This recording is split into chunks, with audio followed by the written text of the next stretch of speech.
Hello guys! So I am back home after going to the Dysautonomia International Conference in Nashville, Tennessee. And so I thought I would kind of do my overview of what I thought the conference was like in comparison to last year. And if I learned anything new. If I sound nasally, it is because I am sick. And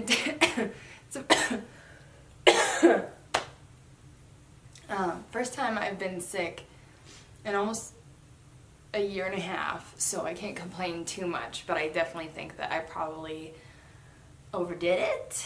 I worked 3 12-hour shifts, got a day off, 3 12-hour shifts, day off, went to Nashville, came back, got far asleep, worked out 3 days, and so today's my first day off since then. And I think I overdid it. There were some pros and cons with this conference.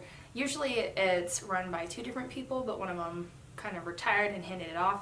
So in some ways it was more disorganized than the last one, but I also think more people showed up, which was really cool.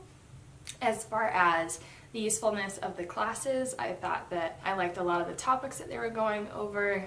There were some that were really over my head as far as how specific they were, but they had a lot of good ones. And the highlight of the conference for me was when Dr. Ian Carroll, who specializes in CSF leaks, came and spoke, and he ended up speaking, and then we actually ended up doing kind of like a question and answer session, another hour afterwards. It was very interesting to watch him talk and see how his lecture has changed from the one that he made sometime last year, I think. This year was an updated version, and so it was interesting to compare my situation with the examples that he gave during his lecture.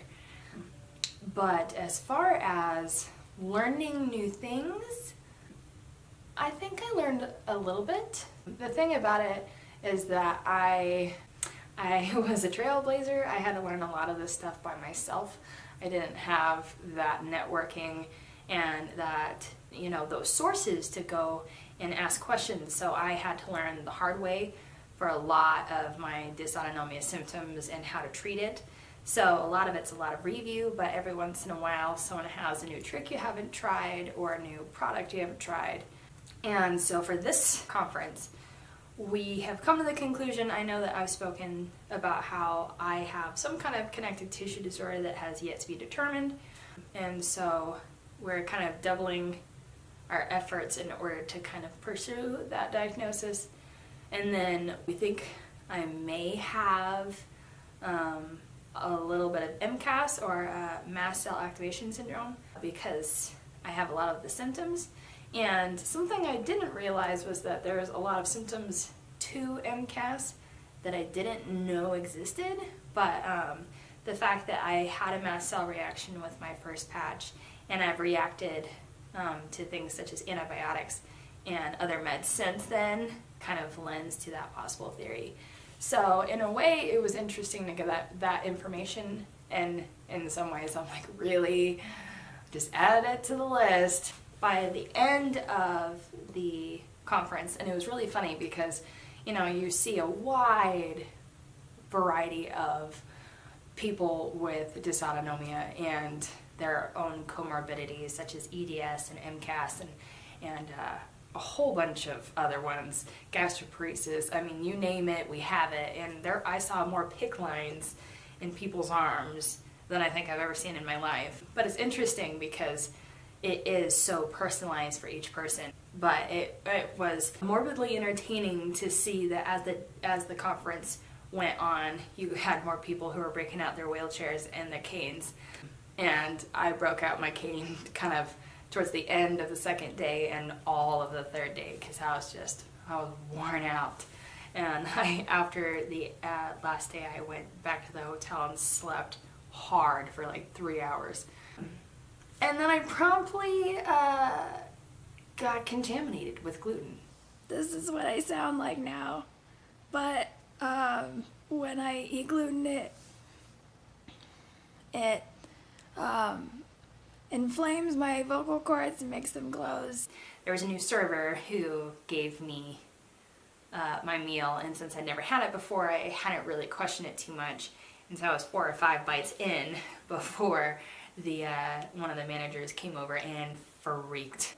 And he said that the entirety of what I was eating was wheat, including the sauce and the pasta. So I lost my voice almost completely, and I had a lot of intestinal pain for several days afterwards, and I was a lot more bloated because I'd been contaminated, and I had been contaminated that bad since 2012, so it was really interesting. But while I was at the conference, I was really starting to kind of play in my mind and go, you know, my diagnosis with NCS, neurocardiogenic syncope, was kind of thrown together, and, you know, they did the tilt table test while I was in the hospital, and I'd been there for like 6 days, and I got an IV fluids, and I hadn't walked in forever.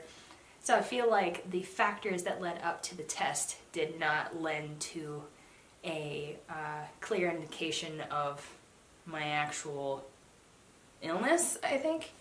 And I know that I spoke several videos ago that I had a tilt table test impromptu in November of 2017, where I got in because I was leaking pretty heavily from the puncture that was made during my CT myelogram, and the doctor was really kind of shady about what he was doing, and he really wasn't being upfront about what his plan was for me. His response to why he ordered it was, I wanted to see what would happen. And he really wasn't all that ashamed about it, and my mother threw him out of the room, and that was that. And so when I was like, well, I did the tilt table test, I might as well learn the results.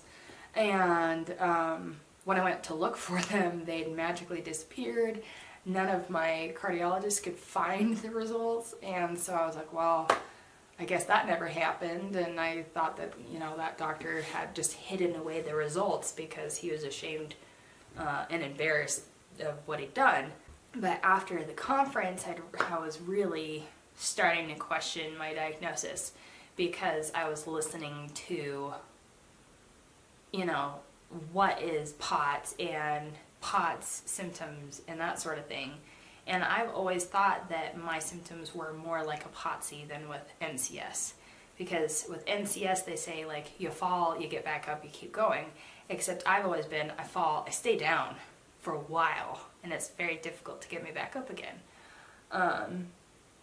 And so I thought, you know, I'm just going to check. I'm going to see, and maybe I'm going to contest my diagnosis. And so I went to the medical records office today and pulled my records from my tilt table test in March of 2016 and then November of 2017. And I was a little surprised. So according to Dysautonomia International, the current criteria for POTS is a heart rate increase of 30 beats per minute or more, or over 120 beats per minute within the first 10 minutes of standing in the absence of orthostatic hypotension. When I was first diagnosed in March of 2016, it said that I started out with a blood pressure of 120/59 and a heart rate of 68. At 1 minute into the standard tilt, her heart rate raised to 107. So from 68 to 107 in 1 minute. So that is well over the 30 beat per minute increase. However, my heart rate only ever got up to 111 before it tanked. And I think it got down to like 36 or something. But I think that at the time, their thought was, well, she didn't go over 120 beats per minute. But according to Dysautonomia International, it's either a differential of 30 beats per minute or 120 beats per minute in 10 minutes, or get up to 120 beats per minute in 10 minutes. So technically, I think looking back on it, I had a POTS reaction and they diagnosed me wrong. But the one that happened in November, it says my heart rate started at 92 with a blood pressure of 120/72. My heart immediately went up to 140s, then to 160. So 160 beats per minute from 92 in 5 minutes. So you've got the 30 beat per minute differential criteria, and I passed the 120 beats per minute in 10 minutes. And then my blood pressure went from 120/72 to 92/57. My blood pressure during my first tilt table test went from 120/59 to 84/46. You don't feel so hot after that.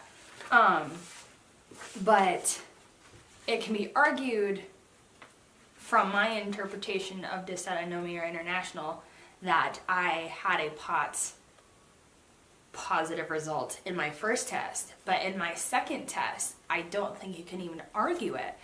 But what is most shocking to me is that I had this test done in November of 2017.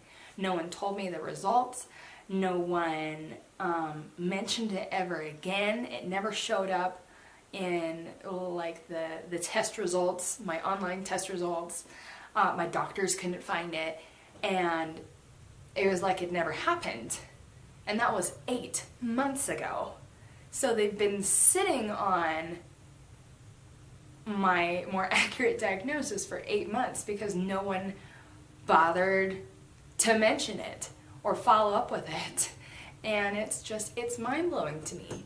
And if I'm right and I interpreted it correctly, I do have POTS, postural orthostatic tachycardia syndrome, instead of NCS, neurocardiogenic syncope. And I've been functioning under a NCS diagnosis for over 2 years. I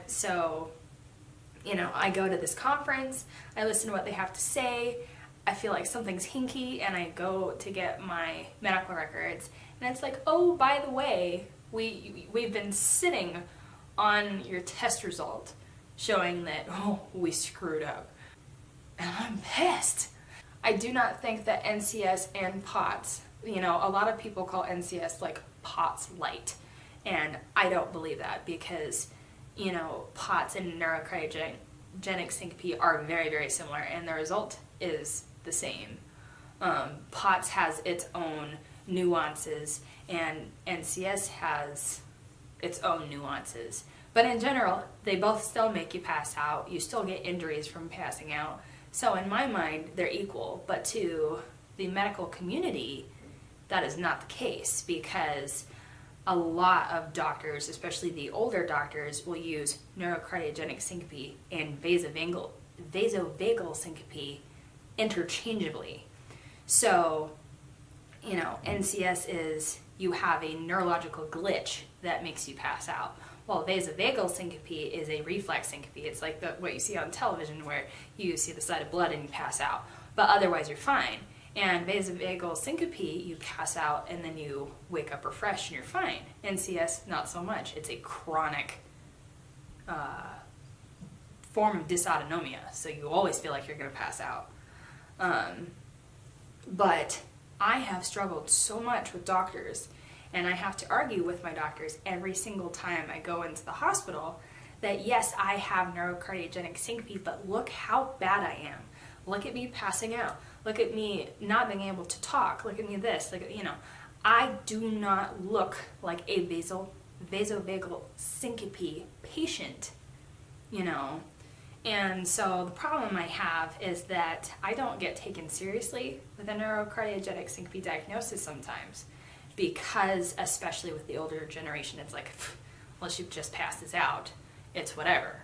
And that is not the case, and it should never be the case, because they are different. There should be no difference in the way people treat NCS patients and POTS patients. Unfortunately, though, POTS is taken way more seriously than NCS, and that really shouldn't be the case. And my hope is that with time and education, that won't be the case. But I have suffered from having an NCS diagnosis in comparison to a POTS diagnosis. And for me, I am very education driven. You know, I've always been into the medical side of things, biology and that sort of thing. You know, I've always wanted to get into like the research groups for POTS, but I could never get into them because my official diagnosis was NCS and not POTS. And again, I wish that there was research in both. I wish that there was research towards NCS and POTS, and that's just not the case. And if you go to Dysautonomia International, even though it's called Dysautonomia International, it is very, very POTS heavy. Not to say that if you have NCS, you're not going to learn anything, because you definitely will. But I know that when I went to the conference last year, I felt out of place because I wasn't a POTSy. And I shouldn't feel that way. But it's that, you know, you're wanting to belong and you want to say, I'm just like you. So when I had an NCS diagnosis and everyone else had a POTS diagnosis, I felt like there was a disconnect. And that's just me being human. And then, you know, I'm sitting here and I'm like, oh my gosh, you know, they've been sitting on this critical information for a while, because and at the conference I learned there's actually subgroups of POTS. You have, I think you have neurogenic POTS, you have hyperadrenergic POTS, and I think you have hypovolemic POTS. And I also learned that there is possibly also a autoimmune POTS. And I met someone last year who I met again this year, and she says she has an autoimmune POTS, and she's been doing IVIG infusion, and she is improved incredibly. So I feel like I've wasted my time to a point these last 2 years, because if I'd done more autonomic testing, maybe I would have learned more, and maybe there's something out there that could help my symptoms. I know. It's terrible. I know. And so, you know, what if I do have, you know, the immune version of POTS? What if I could be doing IVIG and feeling a whole lot better? Or, you know, what if I have the hypovolemic one? Is there something that can help me that way, you know? So even though the change in diagnosis isn't a big one, and they're both very similar in certain ways they are different, and the treatment is slightly different. And so I feel like I have been cheated out of better care because my doctors they don't know what they're looking at. And they have proved to just not have the knowledge, the know-how, or the equipment to deal with what I've got going on. It's mind-blowing. So something else that I decided to do while I was at the conference is that I wanted to really check on that diagnosis and see if that was really truly the answer. And I also wanted to do autonomic testing, because that can really specify what it is that you have and the things that they can do to help you.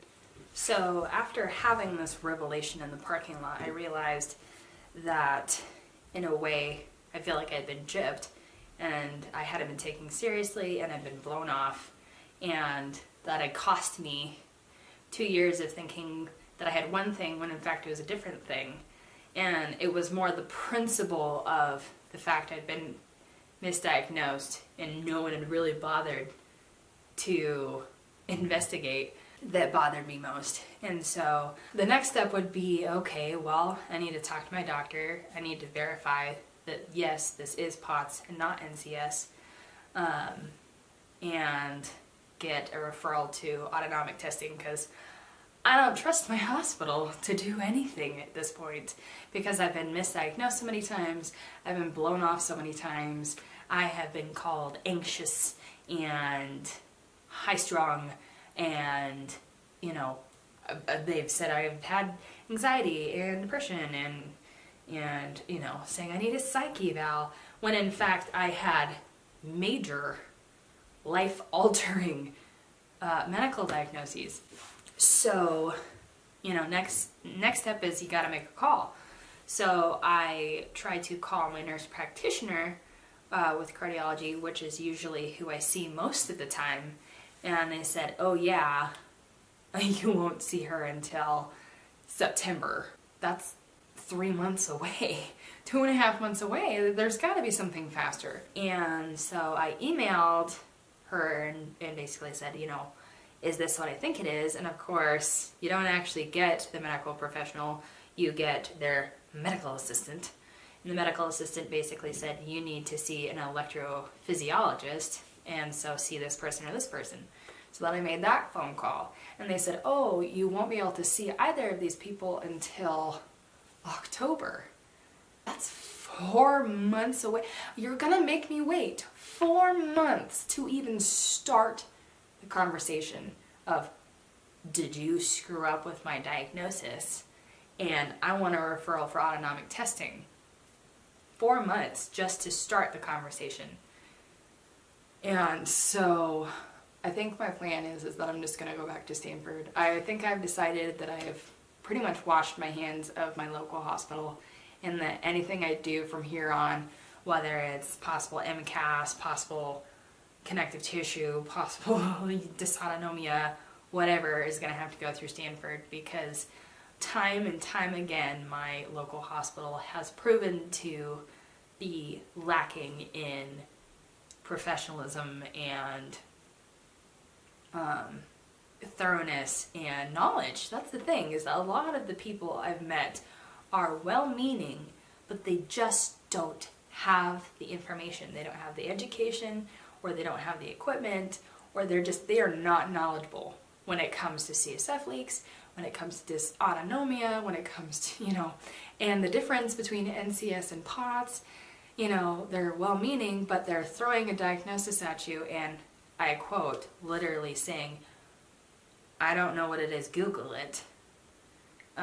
So I am pretty bitter towards my hospital as far as the care I've had and their ability to give me an accurate diagnosis. So that is kind of what came of the conference. Is it may be that I've been functioning under a false diagnosis this entire time. So I will have to update you guys as it develops. But in conclusion, the Dysautonomia National Conference made a significant impact in my life for reasons I didn't realize until today. So that's what I got for you guys. I will see you guys in the next video, I guess.